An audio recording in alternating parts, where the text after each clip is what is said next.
Hello everyone. අපි ඉංග්‍රීසි කතා කරනකොට අපිට අනිවාර්යෙන්ම උවමනා වෙනවා මේ if clause එහෙම නැත්නම් conditional වාක්‍ය කතා කරන්න. conditional sentences කියන්නේ අපි යම්කිසි condition එකක් දානවා. දාලා අපි කතා කරනවා මෙහෙම වුණොත් මෙහෙම වෙනවා කියන අදහසක් තමයි තියෙන්නේ. ඒ කියන්නේ කොන්දේසියක් සමග තමයි අපි වාක්‍ය කතා කරන්නේ. ඒතර කන්ඩිෂනල් වාක්‍ය කතා කරනකොට අපිට ඉගෙන ගන්න තියෙනවා වාක්‍ය රටා හතරක්. එකක් තමයි zero conditional, first conditional, second conditional, අවසාන වශයෙන් third conditional. zero conditional එක අපි පාවිච්චි කරනවා general truth කතා කරන්න. ඒ කියන්නේ පරම සත්‍ය අනිවාර්යයෙන්ම වෙන්න පුළුවන් දේවල් ගැන කතා කරන්න. අපි ඒ සම්බන්ධව බලමු උදාහරණ කීපයක් zero conditional එකෙන් කොහොමද වෙන්නේ කියන එක. අපි දැන් කියනවා if you heat water to 100 Celsius it boils. If you heat water to 100 Celsius it boils.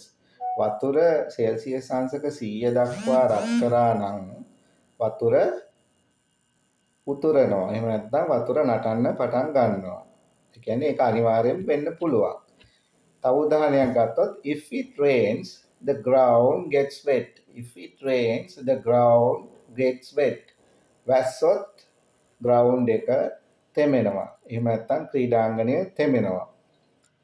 තව උදාහරණයක් ගත්තොත් if people eat too much sugar they gain weight. If people eat too much sugar they gain weight. people කියන්නේ මිනිස්සු වැඩිපුර සීනි භාවිතා කරොත් ඒගොල්ලන්ගේ බර වැඩි වෙනවා. ඒතර මේ කන්ඩිෂන් එකෙන් අපි කතා කරන්නේ මෙහෙම කරොත් ප්‍රතිඵලය මේකයි. ඒ කියන්නේ සිද්ධ වෙන්න තියෙන ප්‍රවණතාවය වැඩි. අනිවාර්යයෙන්ම වෙන්න පුළුවන්. ඒකයි general truth කියලා අපි ඒක භාවිතා කරන්නේ. ඊළඟට අපි ගත්තොත් first conditional එක. first conditional එකෙන් කතා කරන්නේ වර්තමානයේ වෙන්න පුළුවන් ප්‍රවණතාවයක් තියෙනවා. කියන්නේ possibility එකක් තියෙනවා. වර්තමානයේ මෙහෙම වුණොත් මෙහෙම වෙනවා කියන එක. ඒකෙදිත් අපි බලමු උදාහරණ කීපයක්. If it rains tomorrow we will stay at home. If it rains tomorrow we will stay at home. හෙට වැස්සොත් අපි ගෙදර නවතිනවා. හෙට වැස්සොත් අපි ගෙදර නවතිනවා. දැන් සාමාන්‍යයෙන් අපි මොකක් හරි යම් කිසි දෙයක් කරන්න අපි plan කරනවා හෙට දවසට. ඒකම අපි කොන්දේසියක් විදිහට එනවා වැස්සොත් අපි මෙහෙම තමයි ඒක සිද්ධ වෙන්නේ කියන එක. ඒකයි අපි if clause එක දාන්නේ. වැස්සොත් ප්‍රතිඵලය තමයි ගෙදර ඉන්නවා. If it rains we will stay at home. තර කොන්දේසිය තමයි if rains, clause එක තමයි we will stay at home. තර අපි බලමු තව උදාහරණයක්. If I study hard I will pass the exam. If I study hard I will pass the exam. දැන් මහන්සි වෙලා පාඩම් කරොත් මම විභාගයේ පාස් වේවි. ඒ කියන්නේ වර්තමානයේ මහන්සි වෙලා පාඩම් කරොත් අනාගතයේ ප්‍රතිඵලය මොකද්ද? විභාගයේ පාස් වේවි. If I studied hard I will pass the exam. ඊළඟට if you hurry you will catch the train. If you hurry you will catch the train. Or if you hurry you will catch the bus. ඔයා ඉක්මන් කරොත් ඔයාට කෝච්චිය අල්ලගන්න පුළුවන්. එහෙම නැත්නම් bus එක අල්ලගන්න පුළුවන් වේවි. ඒතර අනාගතයේ ඔයාට ප්‍රතිඵලය මෙහෙම වෙනවා දැන් මේ විදිහට ක්‍රියා කරොත්. ඒක තමයි මේ first conditional එකෙන් කතා කරන්නේ. ඊළඟට second conditional එක අපි කතා කරොත් ඒක ගොඩක් දුරට unreal situation එකක්. වෙනවා කියන percentage එක හරිම අඩුයි. ප්‍රවණතාවය හරිම අඩුයි. වෙන්න බැරිමත් නෑ. හැබැයි වෙනවා කියනකොට හරි එක ටිකක් කලාතුරකින් වෙන්න පුළුවන්.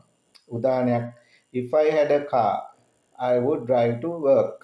ඒතර කාර් එකක් නෑ. ඒක නිසා එයාට වැඩට යන්න ඒ වැඩට යනවා කියන එක වෙන්නේ නෑ. කාර් එකක් නැති නිසා. කාර් එකක් තිබ්බොත් නේ යන්නේ. If I were you I would take the job. If I were you I would take the job.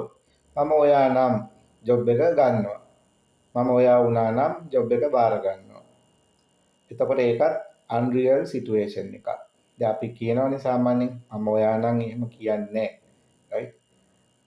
මම ඔයා වුණා නම් මේ විදිහට තමයි කරන්නේ. මම ඔයා වුණා නම් එහෙට යනවා. ඔන්නම අපි කියනවනේ right? එතකොට ඒ වගේ සිටුේෂන් එකක් තමයි මේ second conditional එකෙන් කතා කරන්නේ. තව උදාහරණයක් ගත්තොත් if I won the lottery I would travel the world.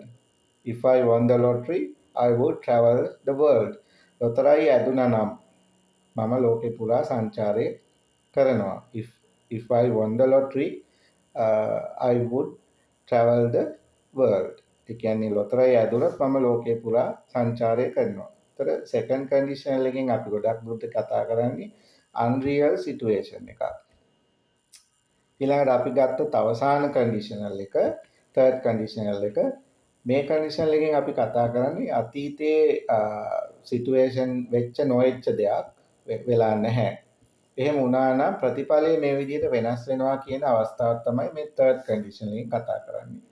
ඒකෙත් අපි බලමු උදාහරණ කිහිපයක්. If I had studied harder I would have passed the exam. If I had studied harder I would have passed the exam. මම මහන්සි වෙලා පාඩම් කරලා තිබුණා නම් මට විභාගයේ පාස් වෙන්න තිබුණා. ඒ කියන්නේ මහන්සි වෙලා පාඩම් කරලා නැහැ. ඒ නිසා විභාගයේ පාස් වෙලත් නැහැ. තව බලමු අපි උදාහරණයක්.